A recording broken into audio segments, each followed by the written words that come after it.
जय रघुवीर समर्थ श्रीमता दासबोध दशक 9 गुणरूपनाम समास 9 संदेह वारणाम श्रीराम समर्थ ब्रह्म वारिता वारेना ब्रह्म सारिता सारेना ब्रह्म काही ओसरेना एकीकडे। श्री समर्थांनी प्रत्यक्ष ब्रह्माबद्दल या समासात सांगितलेला आहे। पण श्री समर्थांना शिष्यांनी प्रश्न विचारले आहेत ते समर्थांनी पहिल्या 12 ओवींमध्ये दिलेले आहेत। 12 ओवी म्हणजे समर्थांना विचारलेले प्रश्न आणि त्यांच्या पुढील समर्थांनी दिलेले उत्तर हे समर्थ आपल्याला या समासामध्ये सांगत आहेत।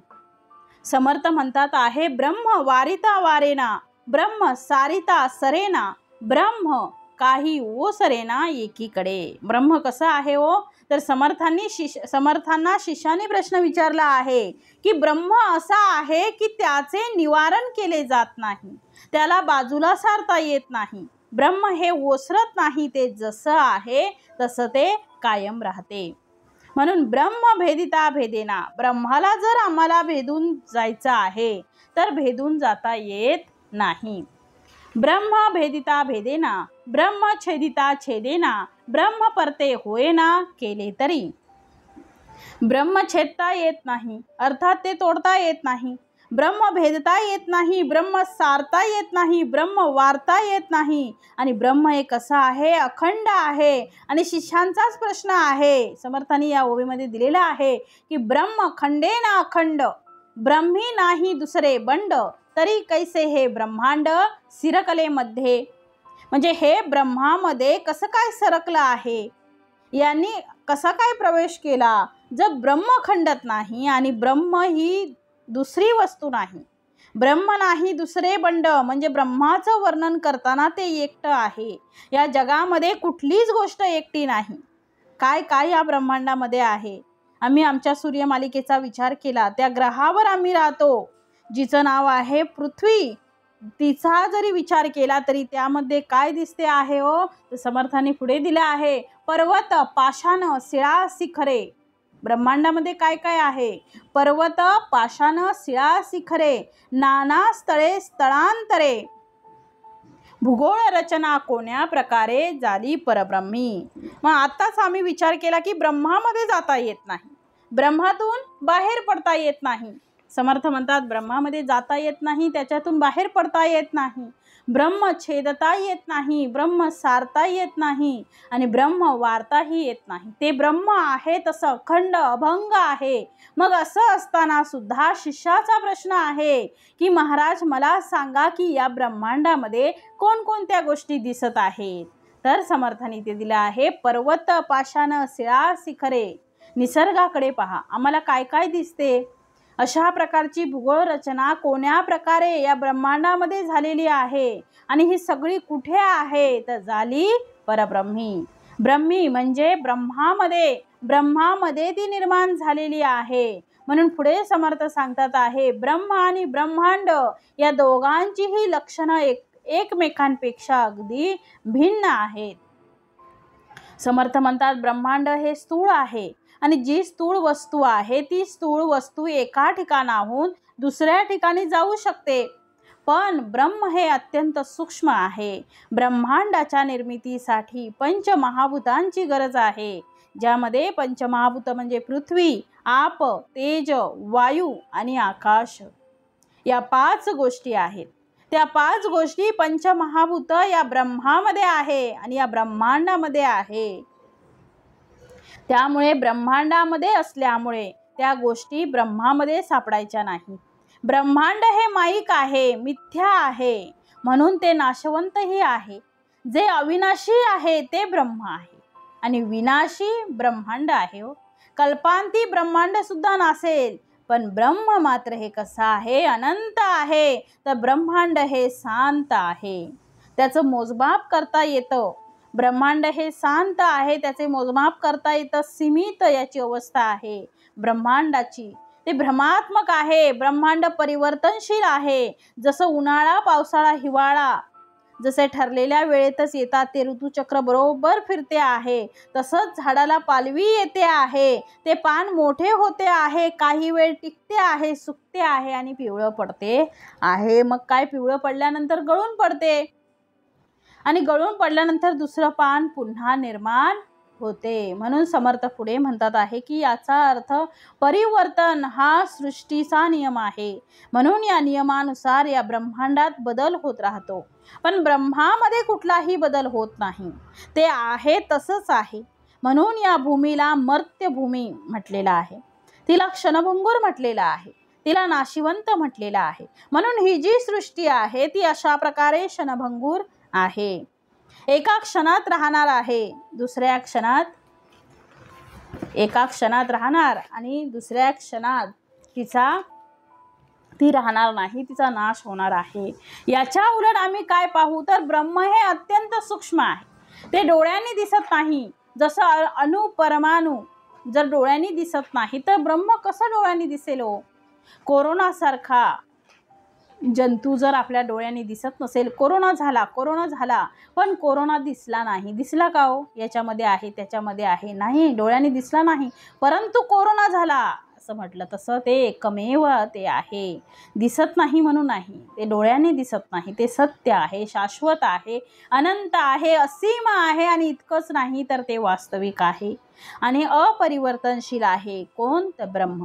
त्यात बदल होत नाही, कशाचाही त्याच्यावर परिणाम होत नाही. आणि म्हणून समर्थ म्हणतात आहे, ब्रह्म खंडेन अखंड, ब्रह्मी नाही दुसरे बंड, तरी कैसे हे ब्रह्मांड सिरकलेमध्ये. मग असं असताना सुद्धा या ब्रह्मामध्ये हे ब्रह्मांड कसं काय शिरलं आहे, हे जरा आम्हाला तुम्ही सांगा. भूगोळ पर्वत पाषाण शिळा शिखरे, नाना स्थळे स्थळांतरे, भूगोळ रचना कोण्या प्रकारे झाली परब्रह्मी. मग असं असताना ब्रह्मांडातल्या या सर्व गोष्टी आम्हाला त्या ब्रह्मामध्ये कशा काय दिसतात आहे. मग पुढे म्हटले समर्थांनी, भूगोळ आहे ब्रह्मामध्ये, भूगोळ विषय नाही, भूगोळ संपूर्ण पृथ्वी ब्रह्मामध्ये आहे, ब्रह्म आहे भूगोळामध्ये आणि ब्रह्मही भूगोळामध्ये आहे. पाहता एकामध्ये प्रत्यक्ष दिसे, दोन्ही एकमेकात आहेत. म्हणून आम्ही 5 प्रकारचे जे भूत मानतो, पृथ्वी, आप, तेज, वायू आणि आकाश, त्यातील आकाश हे भूत उपाधीमुळे प्राप्त झालेले आहे. मुळात आकाश जर उपाधी विरहित असेल तर त्याला आपल्याला ब्रह्म अशी संकल्पना लावता आली असती, पण आकाश हे इतकं सूक्ष्म आहे जसं ब्रह्म सूक्ष्म आहे. आकाशावर कुठलाही परिणाम होत नाही तसा ब्रह्मावर कुठलाही परिणाम होत नाही.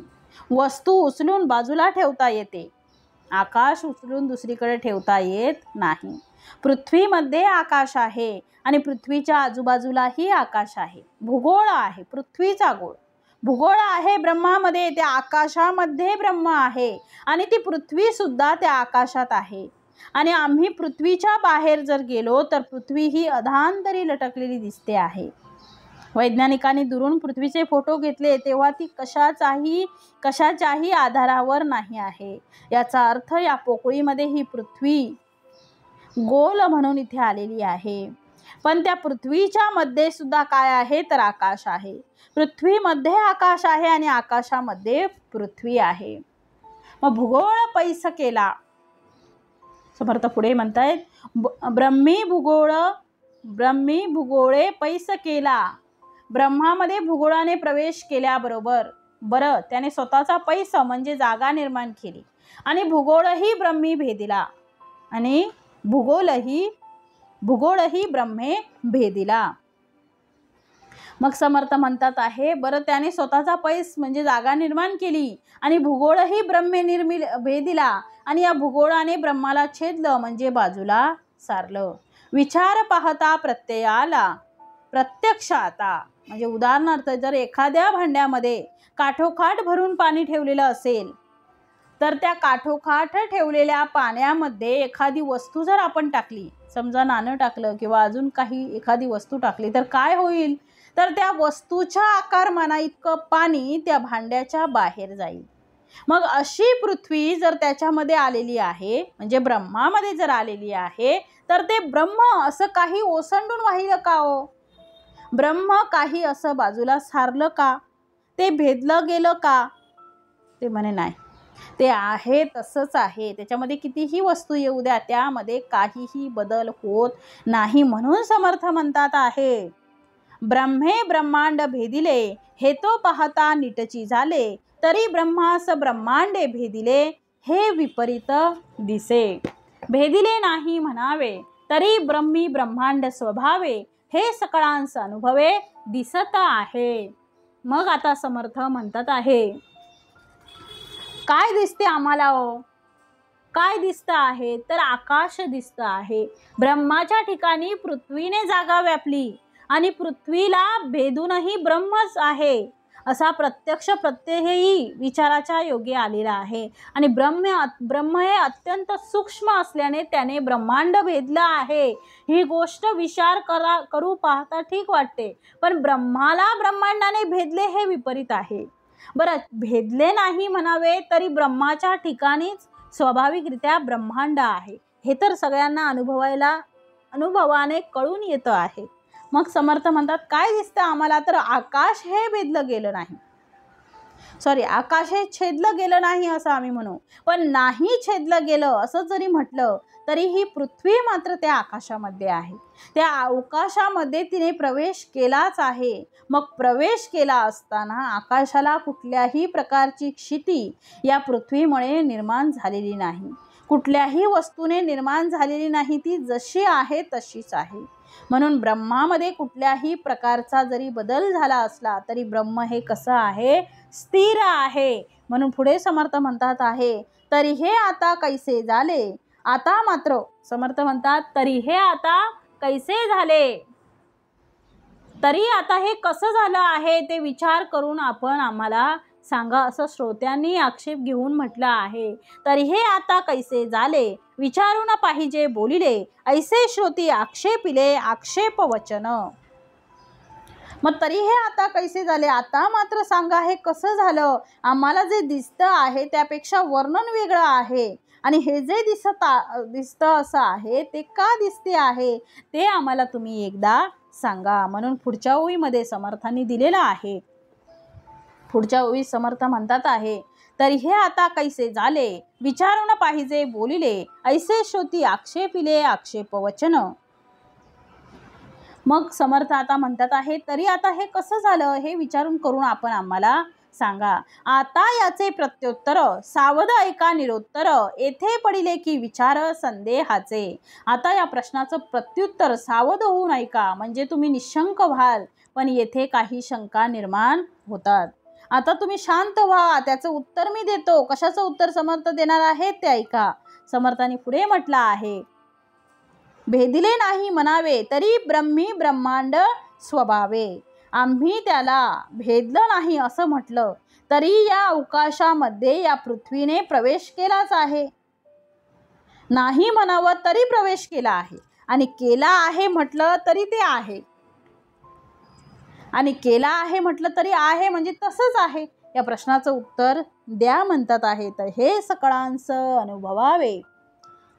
आता समर्थांनी त्याचं उत्तर पुढे दिले आहे, हे सकळांस अनुभवे दिसत आहे. समर्थांनी सांगितलंय, हे सकळांस अनुभवे, ब्रह्मांड नाही म्हणो तरी दिसे, आणि दिसे म्हणो तरी नासे. आता हे समजती कैसे श्रोते जन. मग समर्थ म्हणतात, आता या प्रश्नाचे उत्तर सावध होऊन ऐका, म्हणजे तुम्ही कसं व्हाल? निशंक व्हाल. ब्रह्मांड नाही म्हणावं तरी ते डोळ्यांनी दिसते, आणि जे दिसते ते तरी नाश पावते आहे. म्हणून आता श्रोत्यांनी हे सर्व नीट ऐका असं समर्थ म्हणतात आहे. समर्थांनी दिलेलं आहे आता की आता याचे प्रत्युत्तर सावध ऐका निरोत्तर, येथे पडिले की विचार संदेहाचे. ब्रह्मांड नाही म्हणो तरी दिसे, आणि दिसे म्हणो तरी नासे. आता हे समजती कैसे श्रोते जन. आणि जरी डोळ्यांनी दिसत असलं तरी सुद्धा मात्र ते नष्ट होणार आहे. आता थोडं समजून घ्या. श्रोत्यांना समर्थांनी सावध केलेला आहे, आग्रह धरलेला आहे की आता जरा तुम्ही इकडे लक्ष द्या. म्हणून समर्थ म्हणतात आहे, तव श्रोते झाले उद्दित, आहो म्हणती सावचित्त. प्रसंगे बोलो उचित प्रत्युत्तर.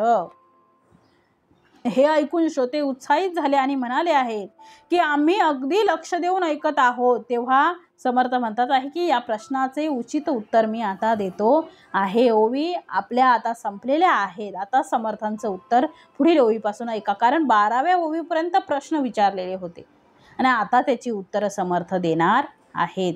तव श्रोते झाले उदित आहो म्हणती सावचित्त प्रसंगे बोलो उचित प्रत्युत्तर. आकाशी दीपास लाविले दीपे आकाश परते केले हे तो घडेना पाहिले पाहिजे श्रोती. समर्थ म्हणजे दृष्टांत देणारे, कारण दृष्टांताशिवाय आम्हाला कसा सिद्धांत कळायचा. ब्रह्म आणि ब्रह्मांड यातील साम्य आणि विरोध कसा दाखवलेला आहे तर आपल्याला समर्थांना दृष्टांत द्यावा लागलेला आहे. समर्थाने आकाश आणि पृथ्वी हे दोन्ही एकमेकात कसे गेलेले आहेत समजावं कसं, म्हणून समर्थांनी पहिला दीपाचा दृष्टांत दिलेला आहे. म्हणजे समर्थ म्हणतात आकाशी दीपास लाविले दीपे आकाश परते केले हे तो घडेना पाहिले पाहिजे श्रोती. मग आकाशात दीप लावले तरी त्यामुळे त्या दीपांनी आकाशास बाजूस सारले असं तर घडूच शकत नाही. जसं आकाशात दीप लावले म्हणून आकाशाने त्यांना ढकलून दिलं असं होऊ शकतं का, हे श्रोत्यांनी लक्षात घेतलं पाहिजे. म्हणून पुढच्या ओवी समर्थ म्हणतात आप तेज अथवा पवन सारून सकती गगन गगन पाहता सगन चळेल कैसे. आप तेज आणि किंवा वायू ही भूतेही आकाशाला बाजूला सारू शकत नाहीत. आकाश घनदाट सर्वत्र सारखेच असते, ते कसं चढलं, चढूच शकत नाही ते. म्हणून समर्थांनी दृष्टांत दिलेला आहे. आकाशामध्ये दिवा लावला, आकाशामध्ये जर दीप लावला तर त्यामुळे काही बदल झाला का या ब्रह्मांडात तुम्ही सांगा. या ब्रह्मांडामध्ये कुठलाही बदल त्यामुळे झालेला दिसत नाही. म्हणून आता तुम्ही सावधतेने ऐका की आकाशामध्ये दीप लावला म्हणून दीपाने आकाशाला पलीकडे ढकललं असं होत नाही. आकाश दीपाच्या आजूबाजूला आहे, पण दिवा लावला की ताबडतोब त्या दिव्याने आजूबाजूचं आकाश आपलं मिळावं म्हणून त्याला असं ढकललं नाही आहे, त्याची जागा घेतली नाही आहे, पण तो प्रकाशित आहे. दिवा हा कसा आहे, प्रकाशित आहे. जसं थिजलेलं तूप असेल, त्या तुपामध्ये जर आम्ही वात लावली तर वातीच्या गरमपणामुळे म्हणजे दीपामुळे ते तूप जे आहे ते विरघळून जातं आणि ते बाजूला सरकल्यासारखे वाटते. पण तसं ब्रह्माच्या बाबतीत नाही आहे. असं का होते आहे, का दिसत नाही, याचं उत्तर समर्थ आता पुढे देतात आहे. 14व्या ओवीमध्ये समर्थ आता म्हणतात आहे की आप तेज अथवा पवन सारून सकती गगन गगन पाहता सगन चळेल कैसे. आता समर्थाने त्याचं उत्तर दिलेलं आहे. आप म्हणजे पाणी आणि तेज म्हणजे अग्नी आणि पवन म्हणजे वारा. हे सगळं मात्र आकाशाला बाजूला सारू शकत नाही. वारा वाहू शकतो पण आकाश उडू शकत नाही. अग्नी हा वणवा लावू शकतो. काय म्हटलंय, अग्नी हा वणवा लावू शकतो पण आकाश जाळू शकत नाही. त्यामध्ये बदलच होत नाही. पाण्याने सगळ्या गोष्टी भिजून जातात पण आकाश भिजत नाही. आकाश आहे तसंच आहे, ते कायम आहे, निरंतर आहे. पाऊस पडताना तो पाऊस आकाशातून पडतो पण ते आकाश जसं आहे तसंच आहे. आकाश भिजलेलं आपण ऐकलेलं आहे का, नाही आकाश भिजत. पाऊस आकाशातूनच येतो पण आकाश भिजतं का, नाही. याची प्रचित इसे आहे जे जडत्वा आले तितुके नासे आकाश जैसे तैसे असे चळणार नाही. मग समर्थाने दिले आहे पुढे याची प्रचित ऐसी असे जे जडत्वा आले तितुके नासे.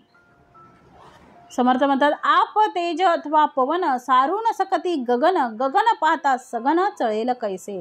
अथवा कठीण झाली मेदनी मेदनी म्हणजे पृथ्वी, तरी गगने केली चाळणी पृथ्वीचे सर्वांग भेदुनी राहिले गगन. मग आता समर्थ म्हणतात आहे की अशा प्रकारे पृथ्वी जरी आकाशात असली तरी सुद्धा तिच्यामध्ये कुठलाही बदल झालेला दिसत नाही. म्हणून समर्थ पुढे म्हणतात आहे याची प्रचित ऐसी असे जे जडत्वा आले तितुके नासे आकाश जैसे तैसे असे चळणार नाही. मग आकाशामध्ये पृथ्वी आली आणि त्यामुळे आकाशाला तिने कधी सरकवलं नाही. हे जरी खरं आहे तरी ज्या गोष्टी आकाशात येतात त्या गोष्टी मात्र काय होतात, नष्ट पावतात. पण आकाशामध्ये ज्या ज्या गोष्टी जन्माला येतात त्या गोष्टी नष्ट होतात. म्हणून आमचा जन्म या आकाशात झाला आणि जन्म झाला तरी पंचमहाभूतांनी देह तयार झालेला आहे आणि तो देह पुन्हा जिथल्या तिथे निघून गेला, तो पुन्हा नष्ट झाला. अशा प्रकारचा बदल हा आकाशात सारखा होतो. म्हणून समर्थांनी दृष्टांत दिलाय बघा. ढगांकडे पहा. ढगांमध्ये डोंगर दिसतात, दऱ्या दिसतात, राजा दिसतो, समुद्र दिसतो, प्राणी पक्षी, वेगवेगळे प्राणी दिसतात, पक्षी दिसतात, वेगवेगळे आकार आम्हाला या आकाशात दिसतात आहे. पण ते आकाशात दिसणारे जे आकार हे जसे आम्ही खात्रीने सांगतो की ते भासमान आहे, खात्रीने सांगतो की नाही ते खरं नाही आहे, ते भासमान आहे, जसं आपण खात्रीने सांगतो तसं समर्थ म्हणतात आहे की खात्रीने आपण ते सांगतो की हे काय आहे, भ्रमिष्ट आहे, भ्रम आहे, हा भ्रम आहे. म्हणून आकाशात दिसणारे जे आकार जसे आम्ही खात्रीने सांगू शकतो ते भासमान आहे, तसं या संपूर्ण पोकळीमध्ये, या संपूर्ण सृष्टीमध्ये चाललेला हा सगळा जो खेळ आहे तो अशा प्रकारे भासमान आहे असं समर्थ सांगतात आहे. म्हणून समर्थ पुढच्या ओळीत म्हणतात, वेगळेपणे पहावे तयास आकाश म्हणावे, अभिन्न होता स्वभावे आकाश ब्रह्म. आकाश वेगळेपणाने पाहता येत नाही, पंचमहाभूतापैकी एक भूत आहे असं म्हणतात. अभिन्न पाहता येईल. मागे आपण याचा विचार केला होता की आकाश हे ब्रह्म आहे का, की ते पंचमहाभूतापैकी एक आहे. पंचमहाभूतापैकी ते एक का मानले जाते, कारण आकाशाने उपाधी प्राप्त केलेली आहे. आकाश हे उपाधियुक्त असलं की ते पंचमहाभूतापैकी एक होते. पण ते उपाधी विरहित जर केलं तर त्याला आम्ही ब्रह्म असं म्हणतो. म्हणून ब्रह्म कसं आहे तर हे आकाश जेव्हा भिन्न होते, म्हणजे ब्रह्म आणि आकाश ज्यामध्ये भिन्नता संपून जाते तेव्हा ते आकाशच ब्रह्माचं रूप धारण करते. म्हणून समर्थांनी पुढच्या ओळीत दिला आहे, तस्मात आकाश चळेना, भेद गगनाचा कळेना, भासले ब्रह्म तयास जाना, आकाश म्हणावे. मग आता समर्थ म्हणतात आहे की पंचमहाभूतापैकी हे एक आहे म्हणून सांगितलं आहे. आकाश चढत नाही आणि तरीही ब्रह्मासारखे जे वाटते ते आकाश आहे असं आपल्याला वाटतं. म्हणून समर्थांनी म्हटलेलं आहे की तस्मात आकाश चळेना. म्हणून समर्थ म्हणतात आहे की आकाश, तस्मात आकाश चळेना, आकाश काय होतं, चढत नाही. म्हणून पुढे समर्थांनी दिलेलं आहे, तस्मात आकाश चळेना, भेद गगनाचा कळेना, भासले ब्रह्म तयास जाना, आकाश म्हणावे. अशा प्रकारे भेद संपल्यानंतर आकाशच ब्रह्मरूप होते. पुढच्या ओळीमध्ये समर्थ म्हणतात, निर्गुण ब्रह्मस्रे भासले, कल्पू जाता अनुमानिले, म्हणून आकाश भेदिले, म्हणून आकाश बोलिले कल्पनेसाठी. मग समर्थ आता म्हणतात, ते निर्गुण ब्रह्मासारखेच भासते पण त्याची कल्पना आपण करू शकतो, त्याचे अनुमान करता येतं. म्हणून निर्गुण ब्रह्म जे निर्विकल्प आहे याची काहीशी कल्पना आकाशावरून आपल्याला येऊ शकते. आम्ही आकाशाची कल्पना केली तर ते कल्पनेमध्ये आकाश आहे आणि कल्पनेच्या बाहेर ब्रह्म आहे. म्हणून ज्याची कल्पना केली जाते त्या सगळ्या गोष्टी मायेमध्ये येतात आणि ज्या कल्पनेच्या पलीकडे आहे ते ब्रह्म आहे. म्हणून पुढे म्हटलं आहे, पंचभूतामध्ये वास, म्हणजे ते निर्गुण ब्रह्मासारखे भासतं पण त्याची कल्पना आपण करू शकतो, त्याचे अनुमान करता येतं. म्हणून निर्गुण ब्रह्म हे निर्विकल्प आहे, याची काहीशी कल्पना आकाशावरूनच आपल्याला येऊ शकते. म्हणून पुढे म्हटलं आहे, कल्पनेसी भासे भास, तितुके जाणावे आकाश, परब्रह्म निराभास निर्विकल्प. मग कल्पनेला जे जे भासते ते आकाश जाणावं, परब्रह्म निराभास निर्विकल्प आहे. म्हणून पंचभूतांमध्ये वास, पाचही भूतांमध्ये आकाशाचा वास आहे. पंचभूतांमध्ये वास म्हणून बोली जे आकाश, भूतांतरी जो ब्रह्मांश तेची गगन, सर्व पंचभूतांमध्ये आकाश तत्व व्यापून आहे आणि म्हणून त्याला आकाश म्हणतात. भूतांच्या मध्ये जो ब्रह्मांश आहे ते गगन आहे. मग आता म्हटलंय म्हणून अशा प्रकारे या आकाशाच्या पलीकडे जेव्हा आकाशच अभिन्न होऊन जाते तेव्हा त्या भूतांतरी जो ब्रह्मांश त्याची गगन, तो गगन आहे.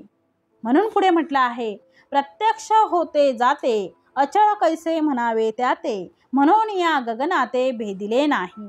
म्हणजे गगनाच्या ठिकाणीच दीपादी दृश्य प्रत्यक्ष होते आणि जाते, परंतु गगनात त्यामुळे काहीच बदल होत नाही. मात्र ते अचल ब्रह्म नाही, अचल ब्रह्म नव्हे. पृथ्वी विरोण उरे जीवन, जीवन नसता उरे अग्न, अग्न विजता उरे पवन तोही नासे. पृथ्वी पाण्यात विरून जाते तेव्हा फक्त काय उरतं? पाणी उरतं. ते पाणी नाहीस झालं की अग्नी उरतो, अग्नी विजला की वायू उरतो आणि तोही नाश पावतो. म्हणून म्हटलं आहे एकही गोष्ट कायम राहणार नाही. समर्थ म्हणतात आहे की पृथ्वी संपली तर काय होईल? जीवन राहील. जीवन म्हणजे पाणी राहील. पाणी संपलं तर काय येईल? अग्नी येईल. अग्नीला संपवायचं असेल तर पवन म्हणजे वारा येईल आणि शेवटी वारा सुद्धा नष्ट होईल.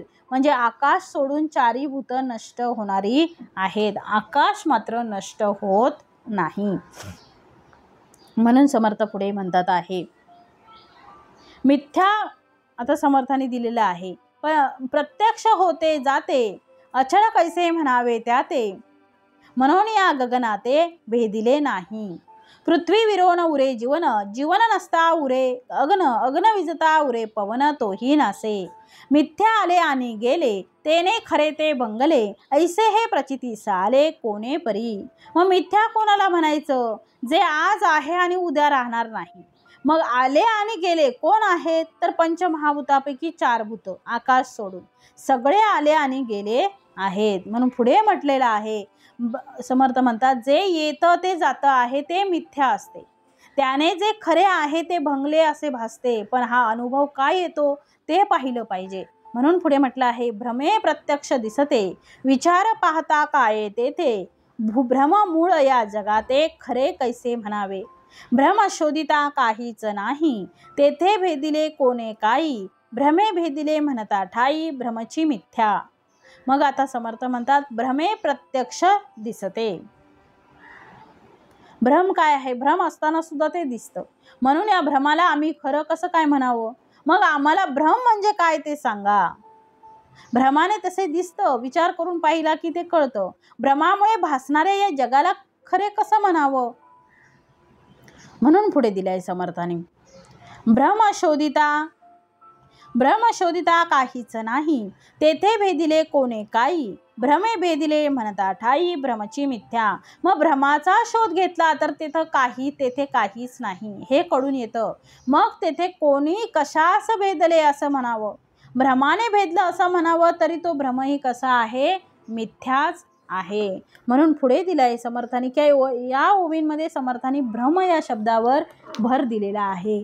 समर्थ म्हणतात आहे, समर्थाने सांगितलेलं आहे की मिथ्या आले आणि गेले, मिथ्या आले आणि गेले.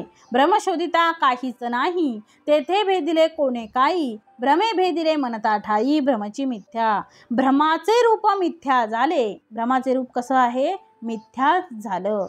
म्हणून तरी वास्तविक पाहता ते काहीच घडलं नाही.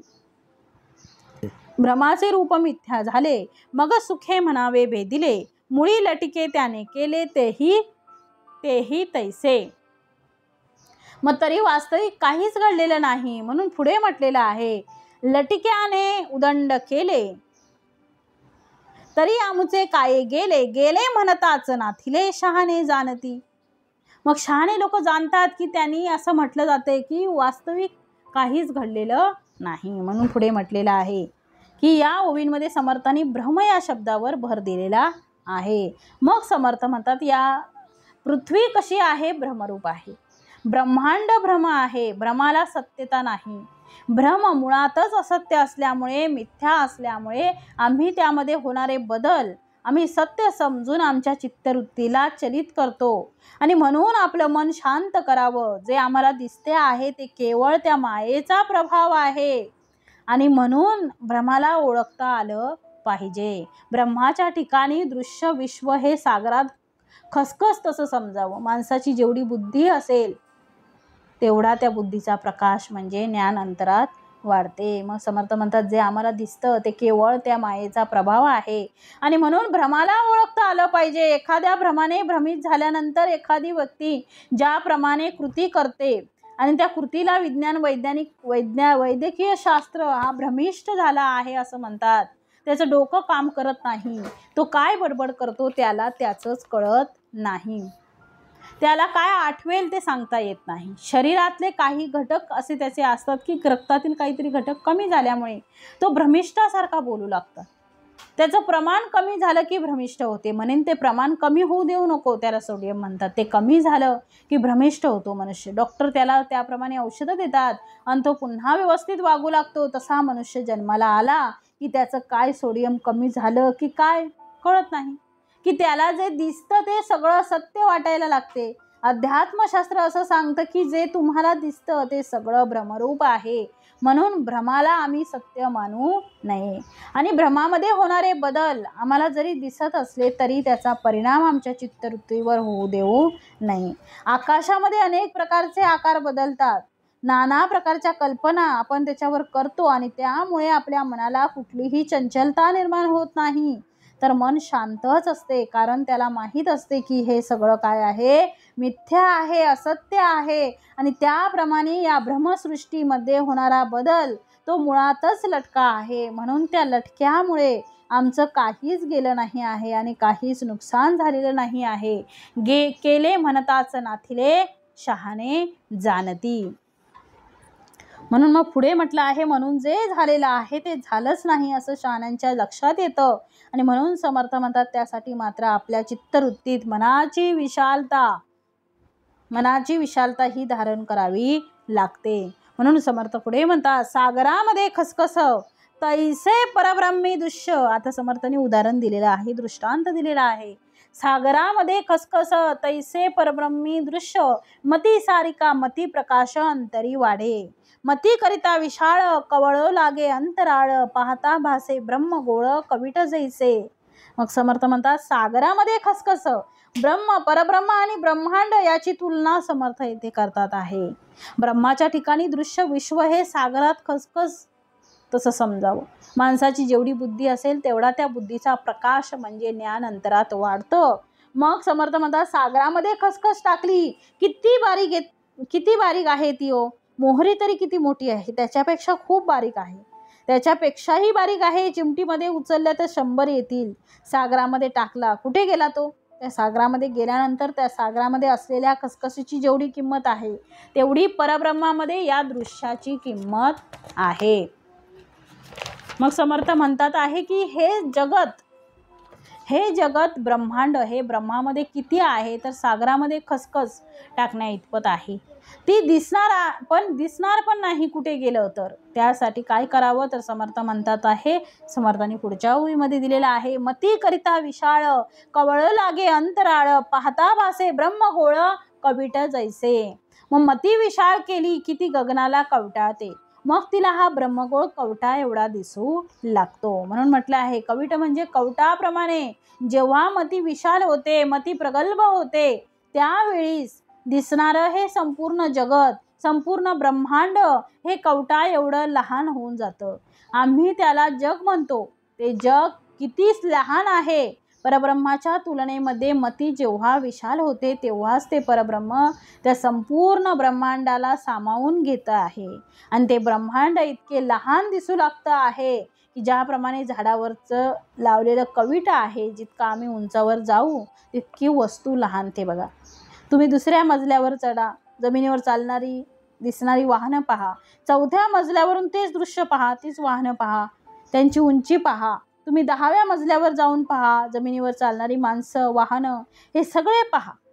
ते अधिक जसं जसं आपण वर जातो, उंच जातो, तसं ते अधिक लहान दिसेल. पण ते तोपर्यंत लहान दिसतं आहे. तुम्ही 10व्या मजल्यावर जाऊन जमिनीवर चालणारी माणसं, वाहनं हे सगळं पहा, ते अधिक लहान दिसेल. पण ते तोपर्यंत लहान दिसत आहे किंवा तोपर्यंत ते मोठं दिसतात आहे जोपर्यंत आपण त्याच्या सानिध्यात आहोत.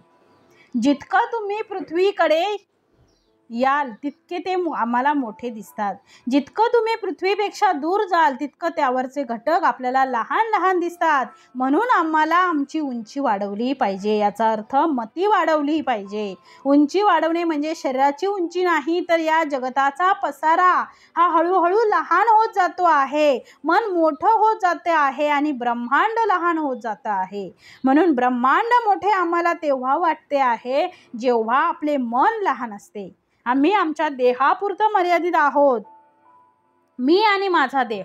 मग तो देह एवढा मोठ्या ब्रह्मांडाचा विचार करू शकत नाही. तो म्हणतो माझा देह आहे, माझं घर आहे, माझ्या 4 खोल्या आहेत, माझं अंगण आहे. ते मन जेव्हा विशाल होत जातं तेव्हा त्या विशालतेला, त्या व्यापकतेला काय दिसू लागते की नुसतं घर माझं नाही, तर माझा मोहल्ला माझा आहे, माझं गाव माझं आहे, माझा जिल्हा माझा आहे, माझं राज्य माझं आहे आणि हळूहळू माझा भारत म्हणजे माझा देश माझा आहे. म्हणून ते मन आम्ही लहान आहे ते लहान करण्यापेक्षा ते मन मोठं करावं. संतांची मनं एवढीही विशाल असतात, त्यामुळे त्यांना आपपरभाव नसतो. म्हणून जग तुमच्यासाठी लहान होत जाते आहे. जितकं तुम्ही दूर जाल तितकी ती वस्तू लहान दिसू लागते. म्हणून आम्हाला आमच्या सीमा वाढवता आल्या पाहिजेत. ऐसी मती जयाची स्थिर किंबहुना चराचर आपणची झाला. ती मती एवढी विशाल केलेली आहे की त्या विशालतेला हे संपूर्ण विश्वच माझं कुटुंब झालेलं आहे. हे ब्रह्मांड माझ्यासाठी ठेंगणं झालेलं आहे. ब्रह्मांड तेव्हा ठेंगणं होतं जेव्हा आम्ही ब्रह्मांडापेक्षा मोठं होऊ. आम्ही मोठं होणे याचा अर्थ मतीला विशालता येणे. म्हणून समर्थ म्हणतात आहे की समर्थांनी म्हटलं आहे की मती करिता विशाळ कवळ लागे अंतराळ पाहता भासे ब्रह्मगोळ कविट जैसे. मग हळूहळू या अंतरामध्ये आमची मती फिरू लागेल आणि संपूर्ण अंतराला आपलंसं करू लागेल. आणि पुढे समर्थ आता म्हणतात आहे की मती विशाल केली की ती गगनाला कवटाळते, मग तिला हा ब्रह्मगोळ कवटा एवढा दिसू लागतो. म्हणून समर्थ पुढे म्हणतात आहे वृत्ती त्याहून विशाळ करिता ब्रह्मांड बद्री फळ ब्रह्माकार होता केवळ काहीच नाही. ब्रह्माकार म्हणता केवळ काहीच नाही. मग आता मतीपेक्षा वृत्ती विशाल झाली तर काय होईल, तर आता त्या वृत्तींना अजून आम्ही विशाल केलं तर जेव्हा ती कविटाप्रमाणे आम्हाला ते ब्रह्मांड दिसेल. आता वृत्ती ही विशाळ झाली आहे आणि त्यामुळे ते ब्रह्मांड आम्हाला बद्रीफळाप्रमाणे दिसते आहे. बद्रीफळ म्हणजे बोरा एवढं दिसतं आहे. मोठं होतं ते लहान झालेलं आहे. आता त्यापेक्षाही लहान होऊ शकते. म्हणून समर्थ पुढे म्हणतात की आता विवेकाने आम्ही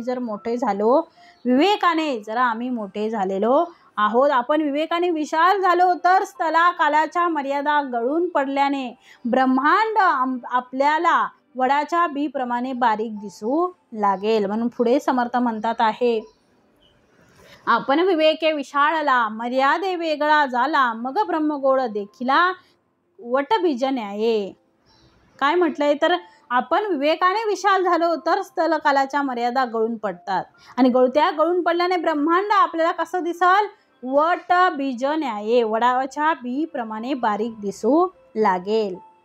मग आता वडाच्या बीजाप्रमाणे आमच्या समोर दिसणारं ब्रह्मांड हे बिलकुल लहान होऊन जाईल.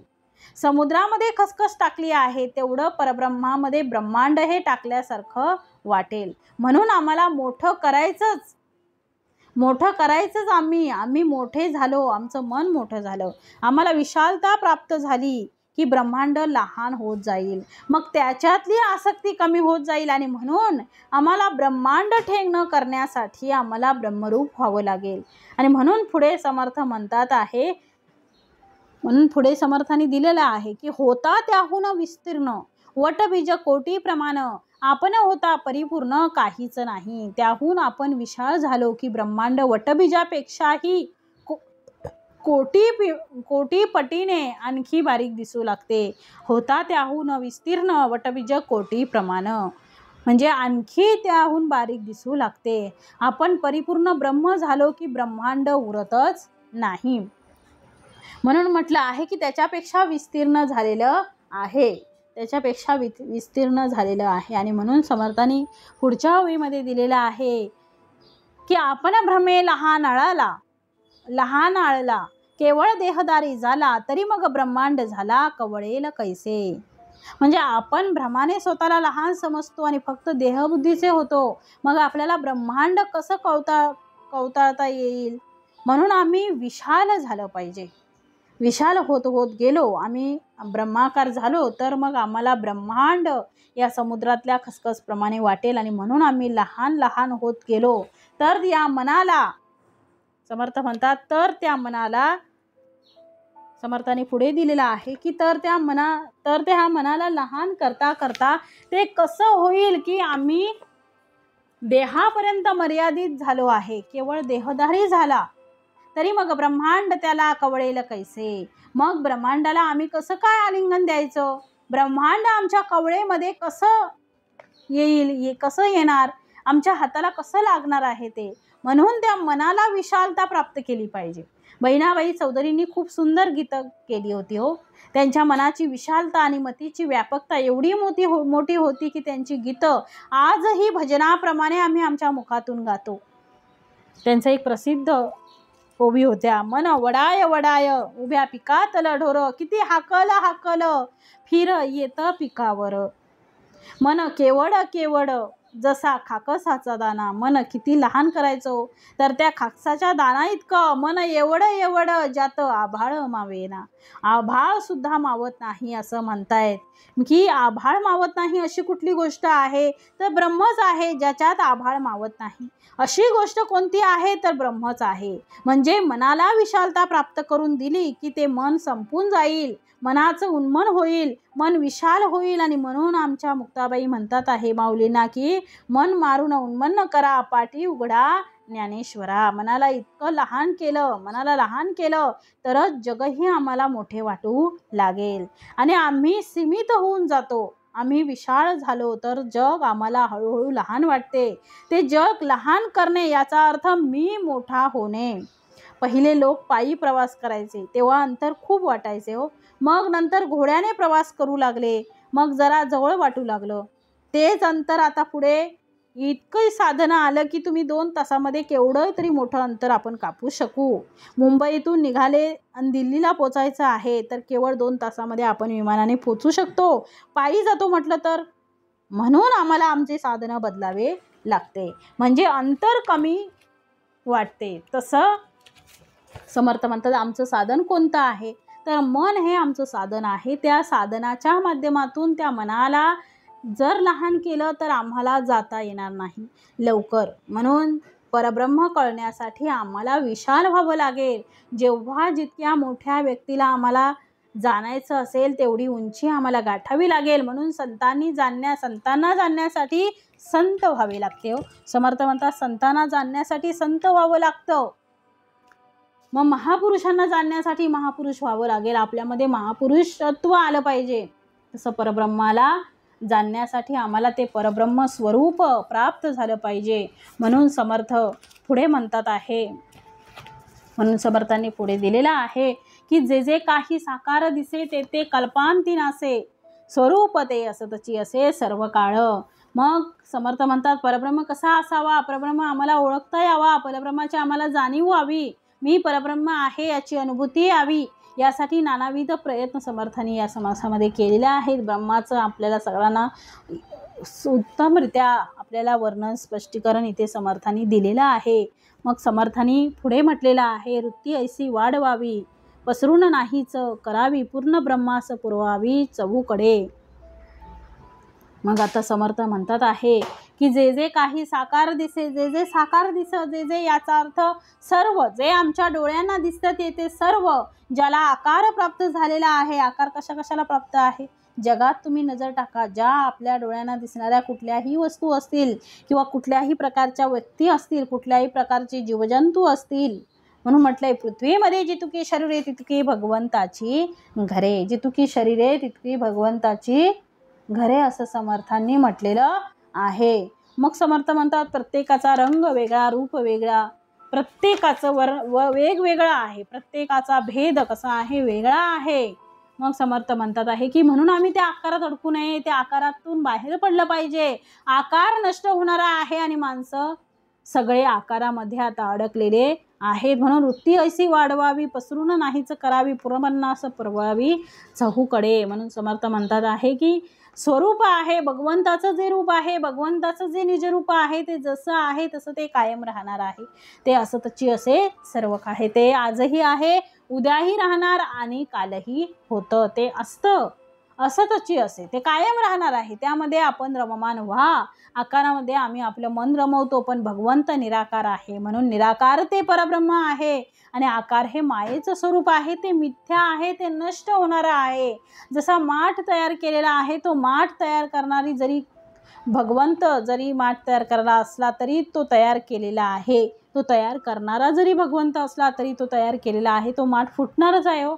तो फुटला की आकार नष्ट होणार आहे. म्हणून समर्थ म्हणतात आहे की समर्थाने दिलेलं आहे की जे जे साकार दिसे ते कल्पांती कसं आहे, नासणार आहे. जे सकळांमध्ये सार, मिथ्या नव्हे ते साचार, जे का नित्य निरंतर संचले असे, ते भगवंताचं स्वरूप कसं आहे हो, तर ते नित्य आहे, निरंतर आहे, त्याच्यामध्ये अंतरच नाही आहे. जसं आकाशामध्ये अंतर नाही, ते अखंड आहे, अभंग आहे, त्याप्रमाणे ते नित्यही राहील आणि निरंतरही राहील. जे सकळांमध्ये सार म्हणजे सर्व जे आमच्या डोळ्यांनी दिसतं ते सर्वांमध्ये ते सार आहे, ते श्रेष्ठ आहे. जसं ऊस दिसतो पण त्यातला रस दिसत नाही, आणि रस दिसला की तरी गोडवा दिसत नाही, तो गोडवा चाखावाच लागतो. त्याप्रमाणे या दृश्य जगतात सर्व दिसेल, परंतु जे दिसत नाही ते काय आहे, सार आहे. म्हणून म्हटलं आहे मिथ्या नव्हे ते साचार, आणि म्हणून तुम्ही त्याला मिथ्या म्हणू नका. संतांनी त्याला अनुभवलेलं आहे, त्याला तुम्ही खोटं म्हणू शकत नाही, त्याला लटकं म्हणू शकत नाही. ते नित्य आणि निरंतर राहणार आहे, ते सर्वत्र व्यापलं आहे. सर्वा घटी ज्यांना दिसत नाही त्यांनी एका घटी तरी पहा. म्हणजे आम्हाला पृथ्वीमध्ये जितुकी शरीरे तितुकी भगवंताची घरे, हे कळलंच नसेल तर संत म्हणतात की ठीक आहे, आईला परमेश्वर म्हणा, मातृदेवो भव, वडिलांना परमेश्वर म्हणा, पितृदेवो भव, आचार्य देवो भव, गुरुंना तरी देव माना, अतिथी देवो भव, अतिथीला देव माना. म्हणजे हळूहळू तुमचा त्या मानण्याचा जो विस्तार आहे तो सर्वागटी झाला पाहिजे, पण सुरुवात तुमच्यापासून झाली पाहिजे. म्हणून म्हटलं आहे आईपासून सुरुवात करा. आई माझा गुरु, आई कल्पतरू, सौख्याचा सागरू, आई माझी. म्हणून तिथून देवत्व दे, तिथे श्रद्धा ठेव, आणि त्या श्रद्धेचा विस्तार करता करता ती आई तुमच्या आईच्या शरीरात न दिसता प्रत्येक स्त्रीमध्ये आई दिसते आहे, इथपर्यंत त्या आईचा विस्तार झाला पाहिजे. तुझ्या आईमध्ये नुसता देव नाही तर प्रत्येक स्त्री देहामध्ये देव दिसतो आहे, एवढी त्याची व्यापकता वाढली पाहिजे. कारण ती आहेच. जितका तुम्ही तुमच्या मनाचा विस्तार कराल तितकं भगवत स्वरूप तुम्हाला सगळीकडे नटलेलं दिसेल. म्हणून समर्थ म्हणतात आहे की ते भगवंताचं निजरूप, त्यास बोली जे स्वरूप, याही वेगळी अमूप नामे तयाची. भगवंताच्या निजरूपाला स्वरूप असं नाव आहे, अर्थात माझं जे रूप आहे ते भगवंताचं निजरूप आहे. त्या नामाला बंधन नाही. सहस्त्र नाम आपण म्हणतो, त्यापेक्षाही अनंत नाम आहेत. म्हणून म्हटलं आहे समर्थाने, सगुणाचे आधारे निर्गुण पाविजे निर्धारे, संत वचन आहे. असं आम्ही ज्ञानेश्वरी माऊली म्हणते आहे, ज्ञानेश्वरी माऊली म्हणते आहे, निर्गुणाचे नि भेटे आलो सगुणा संगे, निर्गुणाच्या भेटीसाठी मी सगुणा संगे आलेलो आहे. सगुणाच्या पलीकडे निर्गुण आहे हे जाणलेलं आहे, समर्थ म्हणतात आहे. आणि आम्ही नुसतं दृश्यामध्ये अडकू नये, तर दृश्याच्या पलीकडे आपली दृष्टी जावी, हे सगळं समर्थ विशेष करून सांगत आहे. लोकांना माणसं दिसतात, दृश्य दिसते, पण त्यामध्ये असलेला भगवंत काही केल्या दिसत नाही. म्हणून आपण देहामध्ये तो आत्माराम आहे, म्हणून त्या आत्मारामची सेवा करणे म्हणून जनसेवा आहे. मग डोळ्यांनी जे दृष्टी सद दिसे ते नासे, येत द्विषयी श्रुती असे. म्हणून जे दृष्टी सद दिसे ते स्वरूप नव्हे, जे डोळ्यांनी दिसतं ते नष्ट होणार आहे. याविषयी श्रुतींचं वचन आहे, यदृष्टम तत् नष्टम. म्हणून तुमच्या डोळ्यांनी दिसतं त्याला आम्ही स्वरूप म्हणू शकत नाही. स्वरूप म्हणजे निजरूप, भगवंताचं जे रूप आहे ते तुमच्या डोळ्यांनी दिसते ते भगवंताचं निजरूप नाही आहे. तुमच्या चर्मचक्षुंना जे दिसतं ते पंचमहाभूतांनी तयार झालेल्या गोष्टी डोळ्याने दिसतात. जे मुळात नाशवंत आहे ते तुम्हाला दिसते आहे. ते शाश्वत आहे, ते त्या पलीकडे आहे. घुंगट के पट खोल रे तोही राम मिलेंगे. याचा अर्थ हा घुंगट कोणता आहे तर तो आम्हाला पंचमहाभूतांनी तयार झालेला, मायातीत असलेला, मायेत असलेला. आणि इतकंच नव्हे तर त्या पडद्यामागे आम्ही रममान झालो आहे. पण त्या पडद्यामागचा जो कलाकार आहे तो आम्हाला कलाकार दिसला पाहिजे. आणि तो कलाकार दिसण्यासाठी पडदा बाजूला सारावा लागतो. म्हणून समर्थ म्हणतात जे तुम्हाला डोळ्यांनी दिसते ते नाही आहे, कारण ते नष्ट होणारं आहे. आणि जे तुम्हाला दिसत नाही आहे ते आहे. ते तुम्हाला शोधता आलं पाहिजे. स्वरूप ते निराभास. स्वरूप ते मुळात आहे ते निराभास आहे. आणि दृश्य भासले साभास, साभास भासास गोलिला नास वेदांत शास्त्री. म्हणजे जेव्हा समर्थ म्हणतात आहे की नाथांना गाढवामध्ये परमेश्वर दिसला तेव्हा त्यांनी गंगेवरून आणलेली जी कावड आहे ती त्याला पाणी म्हणून पाजली. मग सामान्य जनता गाढवाला पाणी पाजलं नाथांनी असं म्हणाली, पण नाथांना जर विचारलं तर ते म्हणणार नाही की गाढवाला पाणी पाजलं, त्यांनी त्या परमात्म्याला पाणी अर्पण केलं आहे. नामदेव महाराजांनी कुत्र्याच्या पाठीमागे तुपाची वाटी घेऊन धावत होते. तूप घे, तूप घे, तुला ते आवडणार नाही, तुला ते चांगलं वाटणार नाही, तू नुसती ती भाकरी नुसता तो तुकडा खाऊ नको भाकरीचा, तुपाची धार घे त्याच्यावर. म्हणून त्या कुत्र्याच्या मागे ते लागले. लोकांना त्यात वाटले कुत्र्याच्या मागे धावले, पण संत नामदेव महाराजांना तो कुत्रा दिसत नव्हता. म्हणजे त्या देहामध्ये असलेलं जे परब्रह्म तत्व आहे ते त्यांना दिसत होतं. म्हणजे तुमचं मन विशाल करा, तेव्हा तुम्हाला सगळं दिसू लागेल. आणि खरंच पुढे प्रत्यक्ष पांडुरंगाने आपलं मूळ रूप प्रगट करून दाखवलं. ते पण केव्हा झालं, जेव्हा त्यांना त्यांच्या सद्गुरूंची भेटी झाली. सद्गुरू विसोबा खेचर जेव्हा त्यांना भेटले तेव्हा त्यांनी दिव्य दृष्टी त्यांना दिलेली होती. जेथे जातो तेथे तू माझा सांगाती. सद्गुरूंनी तेव्हा शिष्याला दिव्य दृष्टी दिली की परमेश्वर तिथेच नाही आहे, जळीस्थळी. तू म्हणतो त्या एका ठिकाणी नाही, जळीस्थळी काष्टी पाशाणी सगळीकडे परमेश्वर आहे. अधिक देखणे तरी निरंजन पाहणे. योगीराज विनविले मन आले हो माये. देह बळी देऊनी साधिला मी साधनी. देहाचा बळी दिल्याशिवाय म्हणजे देहबुद्धी टाकल्याशिवाय आपल्याला काय मिळणार नाही.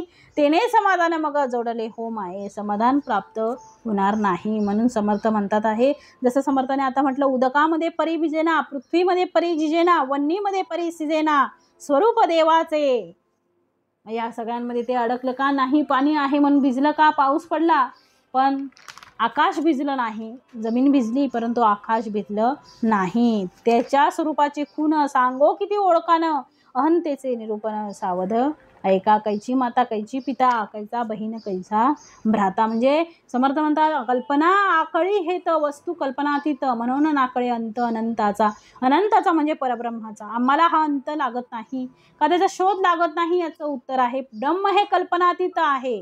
कल्पना त्याची केली जाते. कोणाची ब्रह्माची जी गोष्ट आमच्या कुठेतरी अनुभवास आलेली असते, आमच्या कुठल्या तरी कप्प्यामध्ये कुठला तरी पहिला पूर्वानुभव असतो, तिचं कल्पना आम्ही करू शकतो. म्हणून कल्पना करण्यासाठी सुद्धा कुठेतरी अनुभवाची पातळी असली पाहिजे. म्हणून ब्रह्माची आम्हाला कल्पनाच येत नाही. ब्रह्माची कल्पना आम्ही करू शकत नाही, कारण ब्रह्माचा आम्हाला अनुभवच नाही. आणि एकदा त्या ब्रह्माचा अनुभव घेतला तर सांगण्यासाठी तो शिल्लक राहत नाही, कारण सांगण्यासाठी सुद्धा त्याला त्याच्या वाणीचा वापर करावा लागेल. परापच्छंती मध्यमा वैखरी शिल्लकच राहत नाही. देव शिल्लक राहत नाही. सांगण्यासाठी वाचा शिल्लक राहत नाही. मग काय करावं, अन्वय आणि वितरेक समर्थांनी पुढे दिलेलं आहे. मग समर्थ पुढे म्हणतात आहे की वृत्ती ऐसी वाढवावी, पसरून नाहीच करावी, पूर्ण ब्रह्मास पुरवावी चहूकडे. जव एक सुवर्ण आणिता, तेने ब्रह्मांड मडविता, कैसे होईल ते तत्वता बरे पहा. वस्तू वृत्तीस कवळे, तेने वृत्ती फाटोन वितुळे, निर्गुण आत्माच निवळे जैसा तैसा. येथे विटली आशंका, श्रोते हो संदेह धरू नका. अनुमान असेल तरी विवेका अवलोकावे. विवेके तुटे अनुमान, विवेके होय समाधान, विवेके आत्मनिवेदन मोक्ष लाभे. मग आता समर्थ म्हणतात आहे, आपण भ्रमे लहान आळला, केवळ देहधारी झाला तरी मग ब्रह्मांड त्याला कवळेल कैसे. मग आता समर्थ म्हणतात आहे की तसं आमचं साधन कोणतं आहे? मन हे आमचं साधन आहे. त्या साधनाच्या माध्यमातून त्या मनाला जर लहान केलं तर आम्हाला जाता येणार नाही लवकर. म्हणून परब्रह्म कळण्यासाठी आम्हाला विशाल व्हावं लागेल. परब्रह्म कळण्यासाठी आपल्याला विशाल व्हावं लागेल. आपण ब्रह्माने स्वतःला लहान समजतो, फक्त देहबुद्धीचे होतो. मग आपल्याला ब्रह्मांड कसं कळता येईल? म्हणून म्हटले जेवढं जितक्या मोठ्या व्यक्तीला आम्हाला जाणायचं असेल तेवढी उंची आम्हाला गाठावी लागते. म्हणून संतांना जाणण्यासाठी संत व्हावे लागेल, महापुरुषांना जाणण्यासाठी महापुरुषच आपल्यामध्ये आले पाहिजे. तसं परब्रह्माला जाणण्यासाठी आम्हाला परब्रह्म स्वरूप प्राप्त झालं पाहिजे. म्हणून समर्थ पुढे म्हणतात आहे, वृत्ती ऐसी वाढवावी, वृत्ती अशी वाढवावी की ती पसरून नाहीच करावी, ती विस्तार पाहून नाहीशीच व्हावी. पूर्ण ब्रह्मास पुरवावी चहूकडे, पूर्ण ब्रह्माला चहूकडून पुरून उरेल अशी वृत्ती आपली असावी. अशी एवढी विशाल आपली वृत्ती असावी. जव एक सुवर्ण आणिता, काय म्हटलंय? जव एक सुवर्ण आणिता, एका गुंजा एवढ्या सुवर्णाने आम्हाला संपूर्ण ब्रह्मांडाला आम्हाला पत्रा बसवता येणार नाही, त्याला मडवता येणार नाही जसं सोन्यामध्ये अलंकार मडवतात. म्हणून म्हटलंय जवळ एक सुवर्ण आणिता, तेने ब्रह्मांड मडविता, कैसे होईल ते तत्वता बरे पहा. मग आपण जर थोडे सोने आणले आणि त्याने ब्रह्मांडाला मडवण्याचा प्रयत्न केला तर ते कसे काय होईल? होईल का होते? नाही होणार. म्हणून म्हटलंय गुंजभर ज्ञान, गुंजभर जर आपल्याला सोनं असेल तर सोनं तेवढं पाहिजे ना मडवायला पूर्ण ब्रह्मांडाला. आपल्याकडे सोनं कमी आहे आणि ब्रह्मांड कसं मडवू शकू? तर ब्रह्मांड मडवलं जाईल आणि आम्हाला ब्रह्माकार व्हावं लागेल. त्याच्यासाठी ब्रह्माकार व्हावं लागेल, तेव्हा ब्रह्मांड आम्हाला जाणवेल. मग समर्थ म्हणतात आहे की वस्तुवृत्तीस कवळे, तेने वृत्ती फाटोन वितुळे, निर्गुण आत्माच निवळे जैसा तैसा. वस्तुवृत्तीस कवळे, वृत्तीला जसे जसे स्वरूपाचे, वृत्तीला जसं जसं स्वरूपाचे आकलन होत जाईल, समर्थ म्हणतात तेने वृत्ती फाटोन वितळे, तशी ती व्यापक होत जाऊन शेवटी फाटून वितळून जाईल. निर्गुण आत्माच निवळे जैसा तैसा. मग ती पूर्णपणे नष्ट झाल्यावर निर्गुण आत्माच केवळ जसाच्या तसा उरेल. म्हणून पुढे म्हटलंय येथे विटली आशंका, श्रोते हो संदेह धरू नका, अनुमान असेल तरी विवेका अवलोकावे. विवेके तुटे अनुमान, विवेके होय समाधान, विवेके आत्मनिवेदन मोक्ष लाभे. मग येथे फिटली आशंका, श्रोते हो संदेह धरू नका. मग आता समर्थाने म्हटले की आता शंका फिटली, श्रोते हो उगीच संदेह धरू नका. अजून संदेह असेल तर नीट विचार करून पहा. येथे फिटली आशंका, श्रोते हो संदेह धरू नका, अनुमान असेल तरी विवेका अवलोकावे. विवेके तुटे अनुमान, विवेके होय समाधान, विवेके आत्मनिवेदन मोक्ष लाभे. मग समर्थ म्हणतात विवेकाच्या योगानं काय काय होईल? तर विवेके तुटे अनुमान, विवेकाच्या योगानं संदेह नष्ट होतील. विवेके होय समाधान, विवेकाने समाधान लाभेल. विवेके आत्मनिवेदन मोक्ष लाभे, आणि आत्मनिवेदन होऊन मोक्ष लाभेल.